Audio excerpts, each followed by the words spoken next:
Bienvenidos a Economía. En su informe sobre perspectivas económicas globales, el Fondo Monetario Internacional destacó la sorprendente resiliencia de la economía global y pronosticó un crecimiento del 3,2% para 2024 y otro tanto para 2025. Entre las grandes economías, la de Alemania será la de peor desempeño. Para Rusia se prevé, por el contrario, un fuerte crecimiento. Una de las causas del optimismo es la inflación en descenso, que permite pensar en una bajada de los tipos de interés. Según el organismo, el alto precio del petróleo y la guerra en Ucrania son factores de riesgo. Nos vamos a Nueva York para analizar este informe del FMI. Ana Nieto, el año pasado había mucho optimismo, pero en 2024 se habla de resiliencia. ¿Qué ha ido mejor de lo pensado? El economista jefe del Fondo Monetario, Pierre-Olivier Gourinchas, como dices, ha hablado de la resiliencia, del avance en la rebaja de la inflación, pero también de una recuperación lenta, aunque desigual, y con riesgos. Uno de ellos, el proteccionismo comercial. La evolución favorable se explica por la buena marcha de la oferta, por los menores shocks energéticos y también por el incremento de la mano de obra que viene de la mano de la migración a economías avanzadas. Parte del empuje también llega de la buena evolución de la economía de Estados Unidos, donde crece la productividad y crece mucho el empleo. La Unión Europea, sin embargo, se recupera muy lentamente y también desde niveles muy bajos debido a la mala evolución no solo de Alemania, también de Francia, que se compensa parcialmente por el mejor desempeño de las economías de España, de Bélgica y de Portugal. Gourinchas ha hablado de que el riesgo de calentamiento de la economía de Estados Unidos podría llevar a la Reserva Federal a ser muy prudente con la rebaja de las tasas de interés, mucho más prudente que el resto de los bancos centrales. Y de hecho, hoy el presidente de la Fed, Jay Powell, ha dicho que los datos de la inflación del primer trimestre del año les llevan a crear incertidumbres sobre si se podrá rebajar las tasas de interés este año o no, si no se ralentiza el crecimiento económico. ¿Y cuáles son las perspectivas en América Latina, especialmente en Argentina? Pues el crecimiento de América Latina y el Caribe en conjunto pasa del 2,3% del año pasado al 2% para este año, para luego subir al 2,5% en el año 2025. Las grandes economías, Brasil y México, ralentizan su crecimiento. Más fuerza pierde México, que va a cerrar este año con un avance del PIB del 2,4%, según las previsiones del Fondo Monetario Internacional.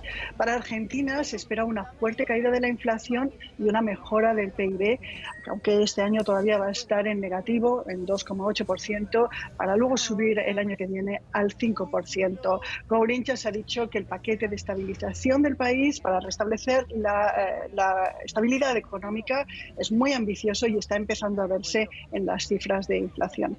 El FMI, que es prestamista en Argentina, ha dicho que queda mucho por hacer y que se está haciendo seguimiento cercano. Muchas gracias, Ana, por este análisis.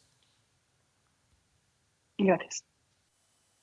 Y muchos inversionistas contuvieron el aliento cuando Irán lanzó un ataque sin precedentes con drones y misiles contra Israel en la noche del sábado. El ataque se produjo el mismo día en que la Guardia Revolucionaria detuvo un buque de contenedores relacionado con Israel, cerca del estrecho de Hormuz. Si el conflicto se extiende, el mayor riesgo para la economía será la posible reacción de los mercados energéticos. Sin embargo, hasta ahora los precios del petróleo no han variado mucho desde el ataque. Pues parece que el mercado ya había tomado en cuenta la inestabilidad actual. Por otra parte, si Irán o los rebeldes hutíes siguen atacando buques vinculados a Israel en la importante ruta comercial que atraviesa el estrecho de Hormuz, podrían dispararse los costos del transporte marítimo mundial. Y para saber más sobre las posibles consecuencias económicas de este ataque, conectamos ahora con Arcadio Martínez, experto en comercio internacional y logística desde Copenhague. Saludos y gracias por atendernos. De momento parece que los mercados no se han visto afectados por el ataque iraní, pero sí es cierto que ahora miran con cautela a la posible respuesta israelí. ¿Qué escenarios contemplan los economistas? Hola Paco, pues ahora mismo lo que podemos ver es que esto puede ser un impacto directamente en el comercio internacional, donde los costes aumentarán por la inflación y sobre todo una desaceleración del PIB por culpa de este aumento de los costes. Luego, por último, lo que podemos ver es un incremento en los costes de transporte marítimo, como ya has comentado, que era por los ataques de los hutíes, y ahora mismo esta escalada puede aumentar mucho más el coste total por el incremento de las tensiones. Es decir, que un aumento de la tensión en el Mar Rojo, por donde transitan más de 20.000 cargueros anualmente, ¿podría provocar una crisis en el comercio mundial? ¿Se contempla este escenario? Sí, bueno, ya cuando empezaron los ataques en octubre, esto ya directamente lo que hizo fue desviar la mayoría. Ahora mismo estamos a un 30% del tráfico que había anteriormente en el canal de Suez, debido a que los ataques en el Mar Rojo ha desviado todo el tráfico de contenedores mundial y también de los tanques de producto. Ahora lo que estamos viendo es una escalada también que podría afectarse al estrecho de Hormuz, y ahora mismo pues lo que vemos es que directamente Rusia, Europa, están afectados con el tráfico con India y con China, y esto pues puede escalarse un poco más a nivel mundial. Entonces, a nivel mundial podemos ver que estas 4 economías se verán muy afectadas. Pues muchas gracias por estas informaciones, Arcadio Martínez, experto en comercio internacional y logística. Y en Colombia, la persistente sequía ha obligado a suspender por completo la exportación de energía a la vecina Ecuador, país que también está muy afectado, a tal punto de que el presidente Daniel Noboa declaró hoy en emergencia al sector energético tras una serie de apagones en varias ciudades de Ecuador. El mandatario ecuatoriano además anunció una investigación, ya que según él los cortes también se deben a presuntos sabotajes en ciertas plantas eléctricas. Por su parte, Colombia sufre la peor sequía de los últimos 40 años. Los embalses de las centrales hidroeléctricas están al límite, lo que ha llevado a restringir el consumo de agua potable en la capital, Bogotá. El ministro de Minas y Energía expresaba su preocupación. Creemos que las semanas que vienen van a ser muy importantes para superar el fenómeno del Niño. Por supuesto, en todos los escenarios siempre el racionamiento está dentro de las posibilidades, pero nosotros hoy lo que estamos viendo es que tenemos todas las condiciones para superarlo. Lo que hemos vivido durante la última semana no solo ha sido fenómeno del Niño, sino una onda de calor Maiden and Julen que ha pues exorbitado como la situación climática del país, pero ya está superándose. Esperamos que ya a finalizar esta semana tengamos nuevamente precipitaciones que nos permitan regular los niveles del embalse.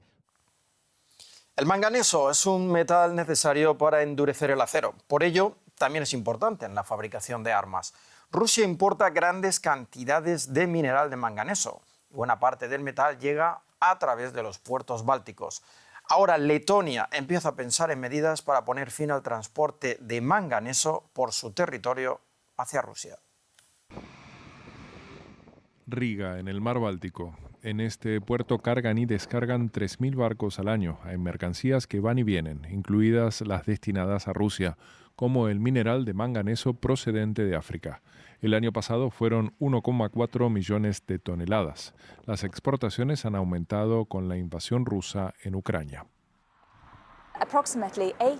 El 80% de nuestros ciudadanos apoyaría sancionar el manganeso a nivel nacional. Para ello disponemos de una herramienta democrática en Letonia. Podemos recoger firmas de al menos 10.000 residentes en el país. Luego esto se presentaría al Parlamento y ellos tendrían que estudiarlo.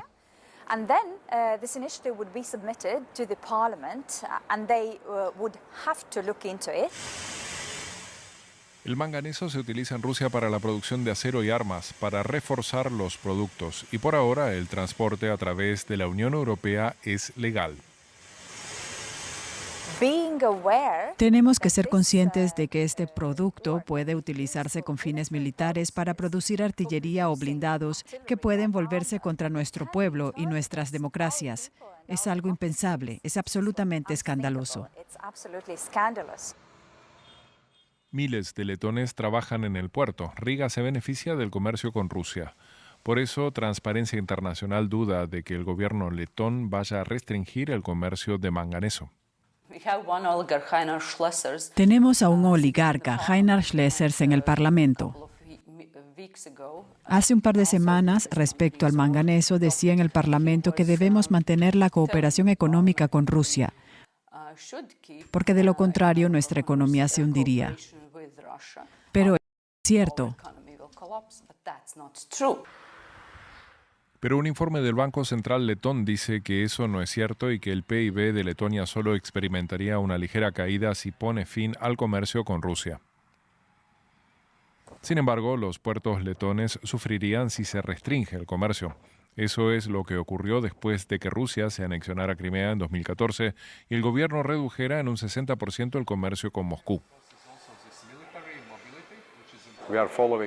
Seguimos las normas de la Organización Mundial del Comercio, las de la Comisión Europea y todas las sanciones.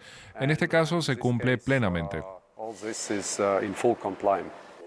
En tanto, en los medios hay un debate sobre la oportunidad de reforzar las sanciones a Rusia. El experto en comercio Yanis Taukac participa en él. El mineral de manganeso es solo un ejemplo de que el comercio con Rusia debe detenerse si no queremos que la guerra llegue a nuestra casa. Esta es la fórmula más barata actualmente para detener la guerra. Pero es poco probable que haya medidas unilaterales para restringir el comercio de manganeso a Rusia. El gobierno letón aboga por una solución europea coordinada con el gobierno alemán y otros países del bloque europeo. Debemos admitir que lo más eficaz sería incluir el manganeso en la lista de sanciones de la Unión Europea. ¿Por qué? Porque ya hemos vivido varias situaciones en las que Rusia intenta poner a los países del bloque europeo unos contra otros. Si Bruselas prohibiese el transporte de mineral de manganeso a Rusia, el Kremlin tendría que buscar rutas alternativas para transportarlo. Eso costaría tiempo y dinero. Pues llegamos así al final del informativo, pero sigan conectados a Deutsche Welle. Recuerden que también nos pueden seguir en las redes sociales. Gracias y hasta la próxima emisión.